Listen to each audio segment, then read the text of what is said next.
C. This is an interview with Emma Sachs, who is a doctor working in impoverished regions of the world. Welcome, listeners, to Lazy Afternoons with me, Gary Andrews. Today, my guest is Emma Sachs, an experienced medical doctor and humanitarian. Welcome, Emma. Thank you, Gary. Great to be here. Tell me a bit about your training and background. Well, I went to Oxford University to study medicine. After graduating, I completed my training in London at the Royal Hospital. I specialised in emergency medicine. Following that, I spent 5 years in the emergency department of a London hospital.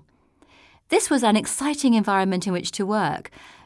Patients would arrive and I had to decide what to do on the spot. Most of the time it's about keeping these people alive. I did my best.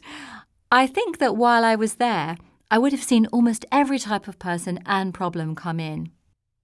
While I was taught medicine at university, I learned so much more during my time in the emergency department.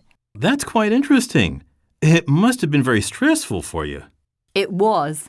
After 5 years, I needed a break. A few friends and I took a holiday to India.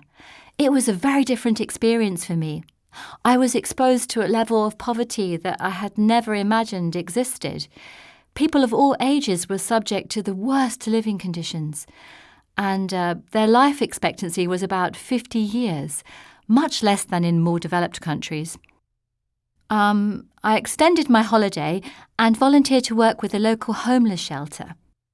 I helped patients and medical teams to provide immediate care and education. It was the most rewarding experience of my life. It was also the most difficult. I decided that I was going to dedicate the rest of my career to helping those most in need. I travelled to impoverished regions in Africa, South America, and the Pacific Islands to help people. Have you found any similarities among people living in poor regions? Yes. Those people who have nothing to give are the first to offer what little they have. Those people in need of the most help are the first to offer help. I don't know why this is. Funnily enough, that's how I ended up here in Japan. A fellow doctor I met while overseas told me how generous some poor people were in a village in Japan when he was stuck one time. The way he described the country made me want to visit. Now, Japan is not known as a poor country, and in fact, it's one of the richest in the world. But the high cost of living makes it difficult for many people to afford good health care. Particularly in cities with high rents and large populations, many poorer people are not looking after themselves, and their health suffers. What type of help do they need?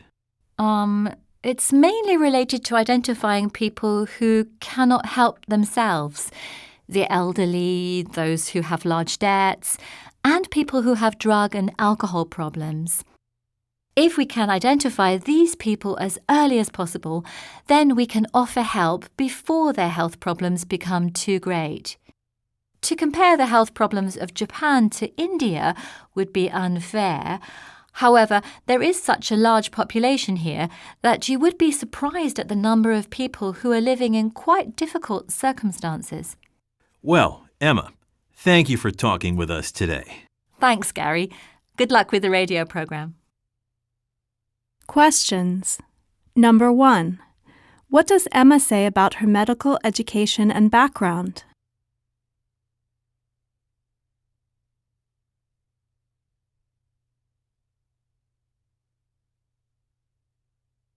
Number 2. What is one thing Emma noticed about poorer Japanese people living in cities?